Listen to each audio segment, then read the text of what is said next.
ঠিকই বলেছো বৌদি ভাই, আমাদের একবার রেশমির সঙ্গে কথা বলা দরকার।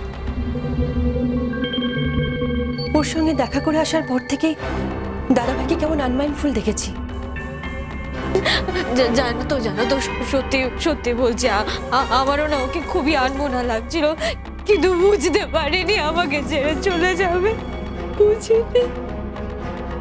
কেন, তোমার মেয়ে কি কোনো শর্ত দিতে পারে? রেশমি কি করতে পারে কি না করতে পারে সবটা হিসেবের বাইরে। আজকাল আমি কিচ্ছু বুঝতে পারি না। আমি কি বুঝতে পেরেছিলাম অঙ্কুশ আমাকে ছেড়ে চলে যাবে, আমাকে এভাবে একা করে দিয়ে চলে যাবে? বুঝতে পেরেছিলাম। আর ওকে জিজ্ঞেস করলে তো ও স্বীকারও করবে না কি শর্ত দিয়েছে অঙ্কুশকে।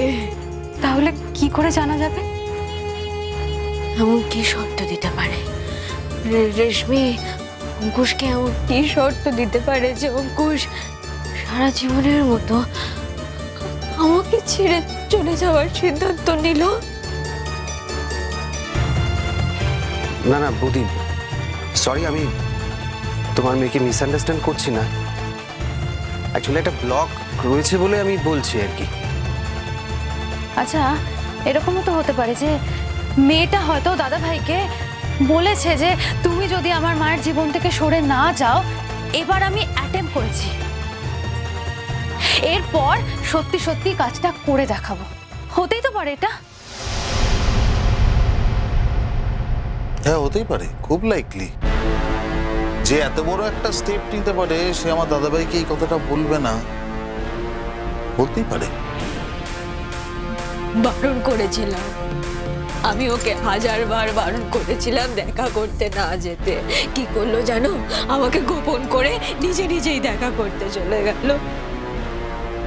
জানি তো না কি কথা হয়েছে ওদের মধ্যে, কি হয়েছে না হয়েছে। আর আমার মেয়ে বলেছে আমি তার অন্যায়টা মাফ করে দেবো, এমন মা আমি নই। যা অন্যায় তা অন্যায়। না, আমি এক্ষুনি ও বাড়িতে যাবো। বৌদি, আমরা কিন্তু তোমার সঙ্গে যেতে রাজি আছি। না না না না না, দরকার নেই। সবাই মিলে যাওয়ার তো কোনো দরকার নেই। আমি আমি আমি আসি, বুঝলে? আমি আসি। বৌদি ভাই, আমি কিন্তু তোমার সঙ্গে যাবই। বৌদি চলো, আমরা তিনজনেই যাই। দেখো এই অবস্থায় আমি তো তোমার গাড়ি চালিয়ে যেতে দেবো না। আমি ড্রাইভ করছি, আমরা একসাথে যাই তিনজনে। চলো। তাই যাও মা গো, তাই যাও। ভগবান আমাকে আর শান্তি দেবে না তো? না, অঙ্কুশকে বলছিলাম এতদিন বাদে আমার সংসারটা কিরকম সুখে শান্তিতে ভরে উঠেছে। দেখ আমার সব ছেলেমেয়েরা কেমন একসাথে আছে, হই হই করছে। কত ভালো একটা বৌমা এসেছে আমার ঘরে। বলতে নেই আমার জামাইও তো কত ভালো। আমার মুখের কথা পড়তে না পড়তে সব কিছু তছনছ করে দিয়ে চলে গেল আমার নিজের ছেলে। আচ্ছা, তোর যদি রেশমির সাথে কোনো ব্যাপারে শর্ত হয়েও থাকে, তোর তো গুড্ডিকে সেটা জানানো উচিত ছিল, ওর সাথে আলোচনা করা উচিত ছিল নাকি? আমি জানি না মা, আমি সত্যি জানি না রেশমি অঙ্কুশকে কোনো শর্ত দিয়েছে কিনা। তবে যদি সত্যি রেশমি অঙ্কুশকে কোনো শর্ত দিয়ে থাকে, তার উপযুক্ত শাস্তি রেশমিকে পেতেই হবে। ও পারে না দিনের পর দিন এভাবে আমাকে কষ্ট দেওয়ার কোনো অধিকার ওর নেই। ও কি ভেবেছে ও একা নিজেই ভালো থাকবে? অঙ্কুশ আমার জীবন থেকে চলে গেলে আমি ওকে আমার কাছে টেনে নেবো। আমার জীবন জুড়ে শুধুমাত্র ও থাকবে। ও জানে না অঙ্কুশকে ছাড়া আমি বাঁচতে পারবো না। ও যদি ভেবে থাকে আমার সম্পর্কটাকে ভেঙে দিলে ও ভালো থাকবে, তাহলে আমি মা হয়ে এই কথা বলছি। এরকম ভাবে ভালো থাকার অধিকার কিন্তু কারণ নেই।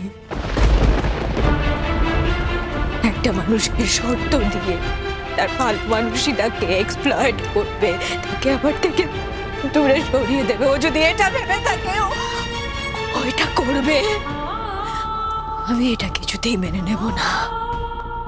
তবে একটা কথা বলি বৌদি, আমরা তো কেউ কিছু জানি না, যা বলছি সবাই আন্দাজে বলছি।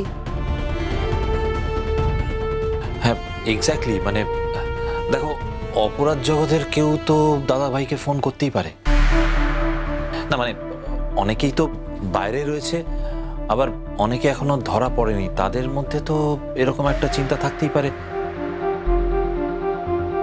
আর দাদাভাই হয়তো রিস্কটা নিতে চায়নি। আমার মনে হচ্ছে আসল সত্যিটা কিন্তু এটাই বৌদি, তুমি দেখো এটাই। এই শোনো না, বলছি অনেকটা সময় নষ্ট করে ফেলেছি, বেরোই। হ্যাঁ চল। তোমরা তো ব্রেকফাস্টও করোনি। উফ বৌদি ভাই, তোমার কি মনে হয় আমরা এখন ব্রেকফাস্ট করব? আগে চলো রেশমির সঙ্গে দেখা করি, সবটা জানতে হবে তো, তারপরে সব হবে। চলো। মা মা ও মা মা মা, বেরোলাম, অনেকটা সময় নষ্ট করে ফেলেছি। জানি না অঙ্কুশ কোথায় আছে, কেমন আছে, কিচ্ছু জানি না মা। এই মূল্যবান সময়টা নষ্ট করলে চলবে না মা।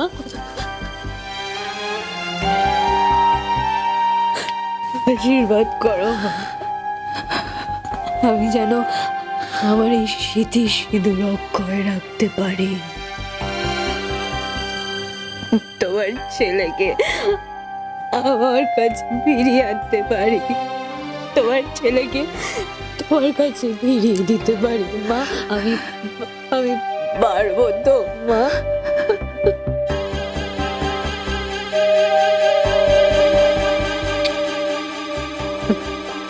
পারবে মা গো, পারবে।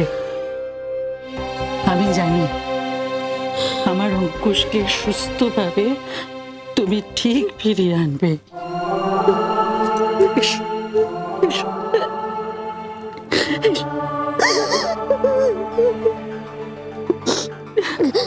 না আর দেরি করবো না, আমি জানি তোমার আশীর্বাদ আমার সঙ্গে থাকলে আমি সব পারবো, আমি ঠিক জয়ী হয়ে ফিরবো জানি। তোমরা চলো মা, সাবধানে থেকে বেরোলাম। হ্যাঁ এসো এসো এসো।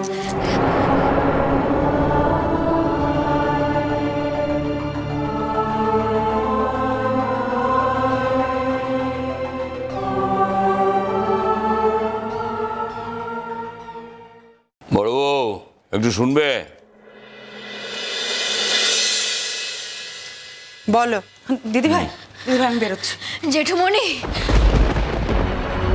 এই দাঁড়াও দাঁড়াও, তোমার নতুন পরিচয় নিয়ে এই বাড়িতে আসার অধিকার কে দিয়েছে? বাড়িটা আমারও। তুমি যদি মনে করে থাকো তুমি সবকিছু ঠিক করবে, তাহলে তো আমাকে এ বাড়ি ছেড়ে চলে যেতে হয়। কি আশ্চর্য, কিছু বললে যদি তুমি বাড়ি ছেড়ে যাওয়ার বারবার হুমকি দিতে থাকো তাহলে তো কিছুই বলা যায় না, এটাও বলতে পারবো। ওর মেয়েটা সুইসাইড অ্যাটেম্প করেছিল, এরকম একটা ট্রমা থেকে বেরিয়েছে, একেবারে মরমে মরে যাচ্ছে। ওর আচার আচরণ নিজের মা তো, সেটা বলা যাবে। আর উনি আদিক্ষেতা করে মেয়ের সঙ্গে দেখা করতে এসেছেন, তারপরেও কি মনে করে কি ও নিজেকে? আচ্ছা মেজদা, এতদিন পর মানুষটা এই বাড়িতে এসেছে, ও তো এই বাড়িরই একজন ছিল। আজ ওর মেয়ে যখন এই বাড়িতে রয়েছে, সেই দৌলতেও তো এখানে আসতে পারে মেজদা। সুতরাং আপনি ওকে এইভাবে অসম্মান করে কথা বলতে পারেন না মেজদা। ওর সঙ্গে তোর বাড়ির লোকজনও এসেছে। আমি চাই না ও নতুন পরিবারের লোকজন এই বাড়িতে আসুক। আমরা একটা প্রয়োজনে এখানে এসেছি। আপনার যদি মনে হয় আমরা এখানে থাকতে বা খেতে এসেছি, সেটা কিন্তু একদমই নয়। কেউ কারোর বাড়িতে এলে যে এরকম অভদ্রতা করতে পারে সেটা তো জানতাম না। অবশ্য বৌদি আমাদের কিছু বলেনি, তবে আমরা আন্দাজ করেছিলাম আপনারা খুব একটা ভালো মানুষ নয়। আর এখন তো দেখছি সত্যিই তাই, আপনারা একদমই ভালো মানুষ না। সবাইকে এর মধ্যে জড়িও না মুন্নি। মামা, এমনিতে তোমরা ভালো আছো তো? হ্যাঁ, তা তোরা হঠাৎ এখানে? আমি জানি আমি এসেছি বলে হয়তো তোমাদের সম্মানে লাগতে পারে, না এসে আর কোনো উপায় ছিল না মাম্মা। যদি বুবলু আর রেশমি বাড়িতে থাকে একটু ডেকে দাও না ওদের সঙ্গে, আমি একটু দেখা করতে চাই। নিশ্চয়ই, না না, সম্মানে লাগবে কেন? দেখ, যা হয়েছে সে তো কবেকার কথা, সব চুকে বুকে গেছে। আর তাছাড়া এমন তো নয় যে তুই এই বাড়ির বউ ছিলি, হঠাৎ করে চলে গেছিস। সব তো ছাড়াছাড়ি হওয়ার পরেই চলে গেছিস, তাই না? না, আর আসলে আমি জিজ্ঞেস করছি, মানে এমনিতে তো আসিস না। তা ও এসেছে মেয়ের উপর দরদ দেখাতে। তো যে কারণেই আসুক, এই বাড়িতে আসার ওর 100 বার অধিকার আছে। আমরা ওকে সেই অধিকার দিয়েছি। তুমি চুপ করো তো মেজো ঠাকুরপো। বৌদি, দেখো, আমি অনেক সময় তোমাকে তোমার সমস্ত কথায় সায় দিয়েছি। তোমার দাদার সঙ্গে আমি এই নিয়ে ঝামেলা করেছি, কিন্তু এখন আমি বুঝি যে আমি অনেক ক্ষেত্রে ভুল করেছি।